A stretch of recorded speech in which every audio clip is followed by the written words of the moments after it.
So hello and welcome. Happy Wednesday. This is Wednesday, March the 4th of 2026.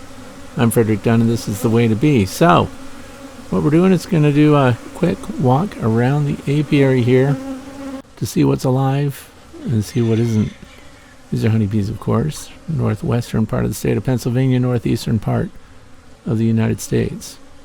So I did some experiments this winter too. We packed down some hives to single brood boxes just to see how they might fare through winter, and the results are remarkably good. Look at that, solid bottom board, slatted rack, deep 10 frame Langstroth box. This one has a 10 frame Langstroth, removable tray, screen bottom board, and a shim underneath of it to get it high off the ground. For what reason? To keep it out of reach of the skunks.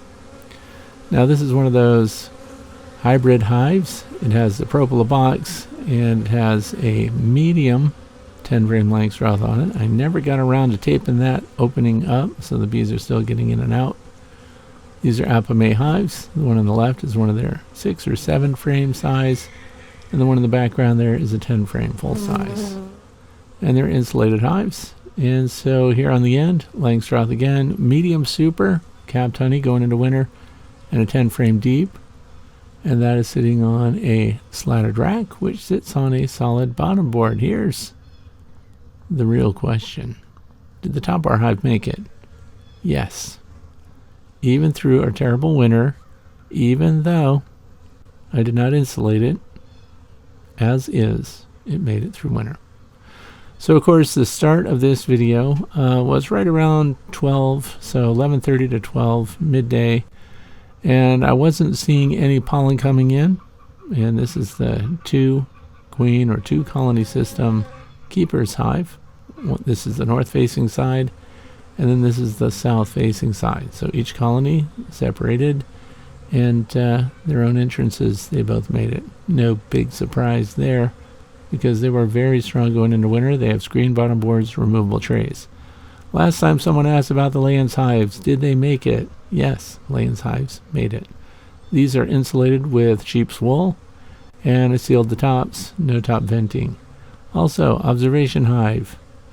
One did not make it, for sure. That's the center one. The others are flying. We're going to see how that goes. This is another Layens hive, insulated, sealed up top. They made it, of course. They make it every year. And they're sitting on, for those who want to know, licensed hive stands. Now this is the supervisor's hive. This is a flow hive. And we packed this one down to single brood box just to see how things would go. 10 frame Langstroth size. And as we can see, they're alive. He's going to be very happy about that. And of course he has their awning on there, which comes from flow hive. This is a close-up of the entrance. If you don't already know, the entrances on flow hives are already at 3/8 of an inch, and we left this reduced all through winter. So they're looking good, they're looking clean. Look at their abdomens and how long they are. We're looking at the behavior. I would be really happy if I saw some pollen coming in, but at this point in the day, pollen was not coming in. But I will tell you this, because it's not shown in the video, by the end of it, 2:45 in the afternoon, there was pollen coming in. So they're finding it somewhere. And I did hike around and try to find places where pollen might be for the bees. Nucleus hive in the foreground there. Those are 5 frame deeps and uninsulated, and they get through winter just fine.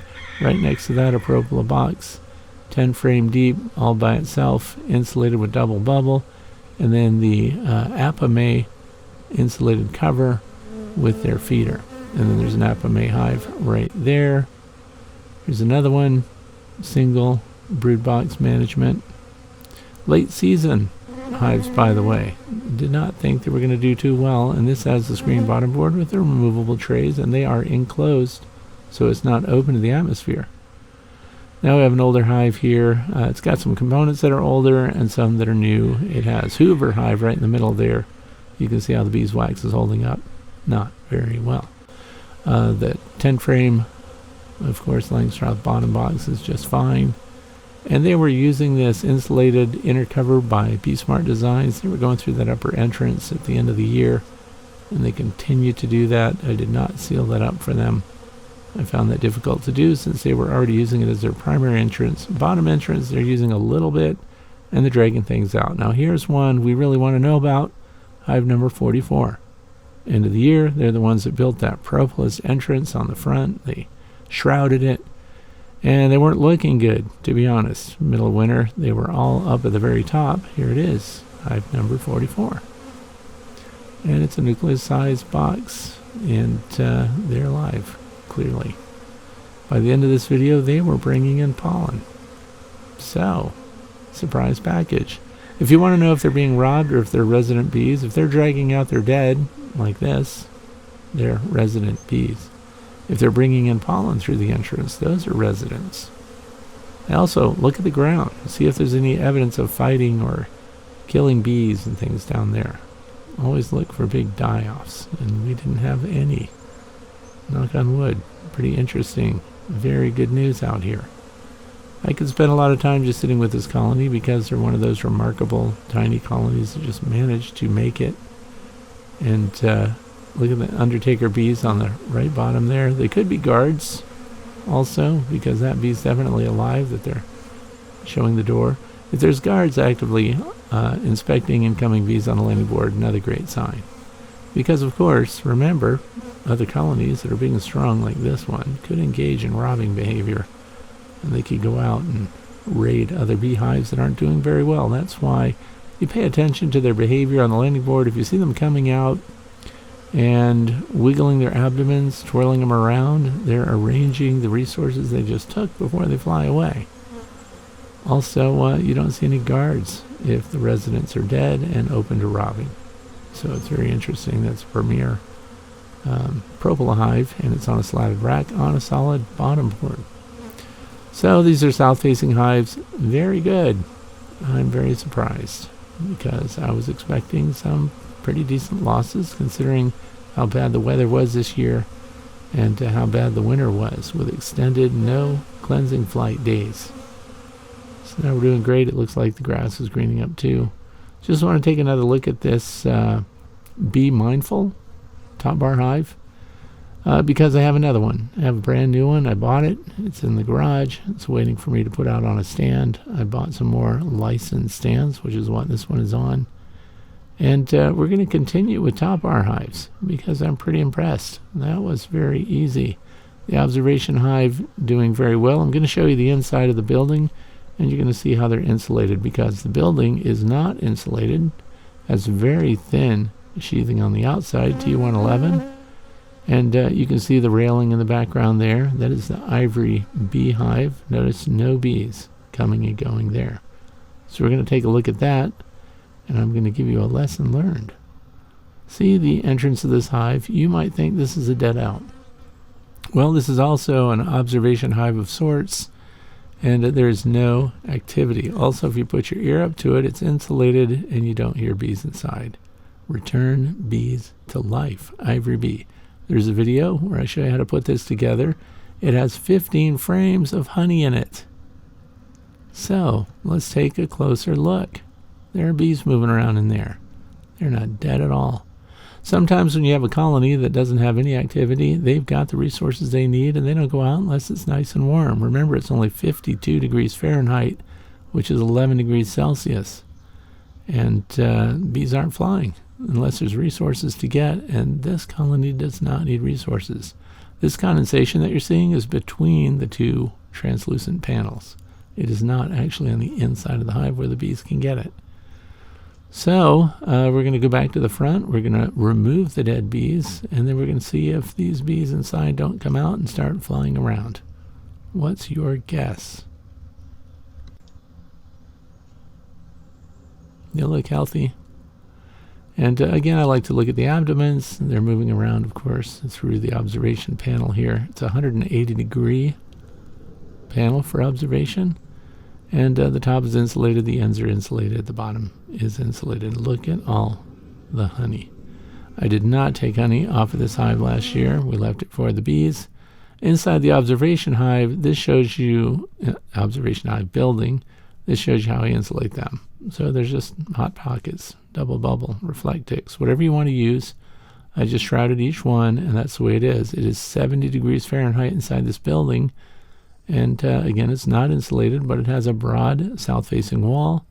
And there are south-facing windows up here on the same wall. So when we get winter sunshine, we get quite a boost of warmth inside this hive. So it is not inside this hive, inside the building. So outside the building, 52 degrees Fahrenheit, relative humidity about 62%. So it's a nice dry day, and that's good news because a lot of colonies want to dry out. We went from very cold to nice and warm, which means condensation can form, as you saw in the Ivry-B hive. So I took the vacuum cleaner, cleaned everything out. That's my shark vac. I'll put a link down in the video description if you want one of those. Wireless, of course, battery powered. And after I vacuumed out the entrance, it took a few moments, but they realized then that the dead bees are out of the way, and they started coming out. So the first one out right here, she kind of looks like a guard a little bit. Her antennae are up.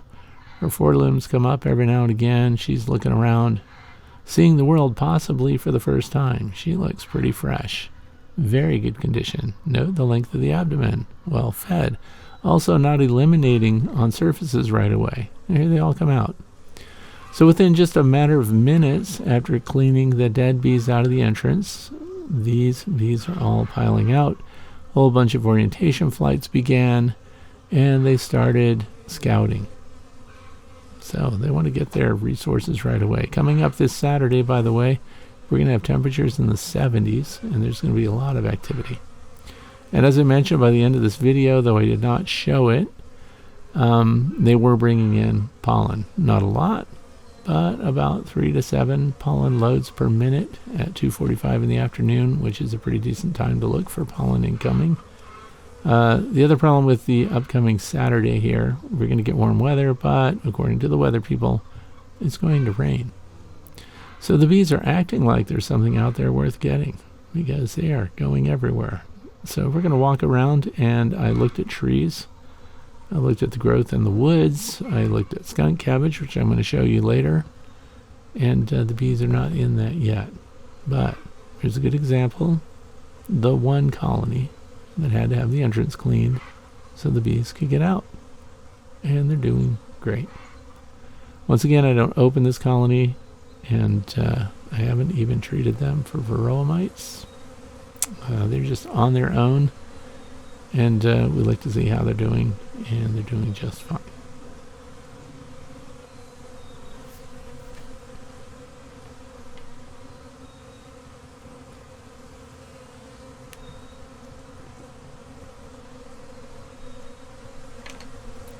And again, we see them pulling out their dead. That is a very good sign. Housekeeping, it always lets you know that those are resident bees. We know that because they were blocked by dead bees. Back to the top bar hive.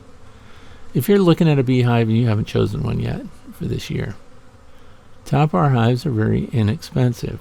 These are made of 2x10s. And you talk about carpentry skills. Very few skills necessary to build one of these. The investment is very low. And the top bars are all that they're building their comb onto. There are no frames. Frames can get expensive. Top bars, easy to make.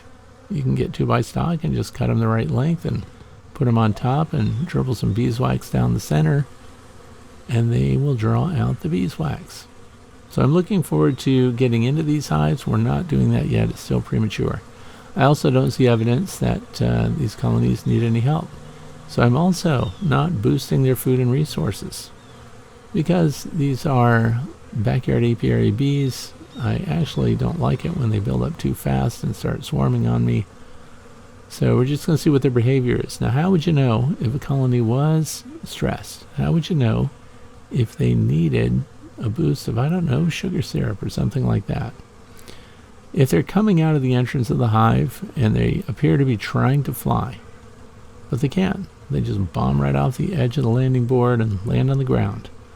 And their abdomens are somewhat short. And they just don't seem to have much energy. That's a colony that you really need to look at. A lot of these colonies have Hive Alive fondant on them through winter. Some did not. Clearly the Ivry-B hive didn't get anything. They're full of honey. So if they were really loaded with honey, they didn't get any extra food or resources. But if you see evidence of starvation, bees dying on the landing board in the front, unable to fly, they can recover remarkably fast if you add sugar syrup. So this has an insulated cap on it. You can see that's not holding up very well. If you're going to use any kind of rigid foam board insulation for a cover, please paint it. That one was wrapped with Gorilla tape or duct tape, and of course it needs to be painted now. But here's another example. We have 15 frames, so there are 5 frame nucleus hives, 3, one on top of the other, so the 3 levels, and they came through winter. This single box, single brood management is working out great. Can't hate it. But on top of each of those is one of the Apimaye feeders. That feeder had fondant in it, specifically Hive Alive fondant. So if you go after that stuff and you're looking for a discount, use Fred 10 and you get 10% off through Hive Alive. Now this is my long standard configuration for winter. Deep 10 frame Langstroth box, medium super, full of honey, and then the insulated inner cover, and then a feeder shim on top of that. Compare that side by side with the solid bottom board, the slatted rack, which is green there, and then the full 10 frame deep Langstroth box, insulated cover, and just the feeder from Apimaye. So now we're out in the wetlands. You know what that is? That's skunk cabbage. Skunk cabbage comes up through the snow and ice sometimes. It can generate warmth. In other words, up to 20 degrees warmer than the environment. Now I'm looking at it close because I expected to come out here and find bees getting water, bees flying into the skunk cabbage and coming out with thick pollen globs on their hind legs, and they're not. I didn't see one honeybee there yet. So I think that the skunk cabbage is still just getting going, and it's pretty close because when they open up, there's a little space inside that your bees can fly to. Remember, it's only 52 degrees Fahrenheit, but of course the sun helps. And they can fly to that, get in there, get some pollen, and fly back. The pond is still frozen, and we've got patches of snow still. So this shift in temperature has happened pretty quick. Recently someone said, "Don't you have chickens anymore? Why don't you include some chickens in your videos?"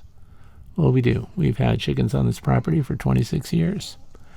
And what we're looking at there are Wyandottes on the left, golden laced Wyandottes. And we have barred Plymouth Rocks there. Those are the hens. And this is one of the reasons why I think I don't have a huge small hive beetle problem where I live. Because these chickens, just like they're doing today, they free range everywhere all the time, every single day. And they'll go out in the rain. So anything within 24 inches of the ground is fair game for them. Plus they're digging through the leaves and the substrate all the time, and they're eating bugs. So chickens are omnivores. I don't know if you know that. They eat greens, they eat little animals. If they dug into a mouse nest, for example, I know you want to know this, they will eat the baby mice. So they get pretty excited about that. But and these are a different breed of chicken out here. These are Minorcas, Mediterranean birds. That's a rooster right there. And those are very good foragers. If you're looking for a chicken that can actually fly away from predators, the Minorcans are good for that. They're also great to alert your other birds that a predator might be around. And one of the things that we do for hawks, for example, I know this is a bee video, but I might as well explain. If we permit crows to nest here, and we never threaten crows, we never shoot at crows, and we let them know that they're welcome, then they keep the hawks away for us. So crows can come in and take care of the hawks and chase them out so our chickens can run around. And again, close-up of the Wyandotte there, constantly feeding, and they eat the bugs. What else do they eat that benefits you as a beekeeper? Well, how about wax moths? Wax moths fly around close to the ground. I've seen chickens run 75 feet to get a tiny moth. So again, any moth that hovers near the ground is chicken food. And you can't compete with nature when it comes to feeding your chickens. They eat so many different things. They even eat rocks and pebbles. You might wonder why they do that. Well, because they don't have teeth. They have a gizzard. And look at this chicken right here. It is molting So it's lost its feathers and it has new ones coming in. And when they do that, they don't produce eggs, by the way. So they're freeloaders at that point. I did not find bees in any of my trees. I didn't find them in the maples. I didn't find them in the wetlands, the aspen trees. The Salix discolor is not producing anything yet. And I noticed these birds. Do you know what these are? Cedar waxwings. And in the background, you can hear black-capped chickadees doing their territorial calls this time of year. The cedar waxwings are beautiful birds. Most people in the cities don't see them. And these are on crab trees. We have hawthorns. We have prairie fire crabs here. And the waxwings were coming in groups, as you can see. So it's very interesting. I hope that you'll stay tuned and check back. We're going to follow up with these honeybee hives going into spring.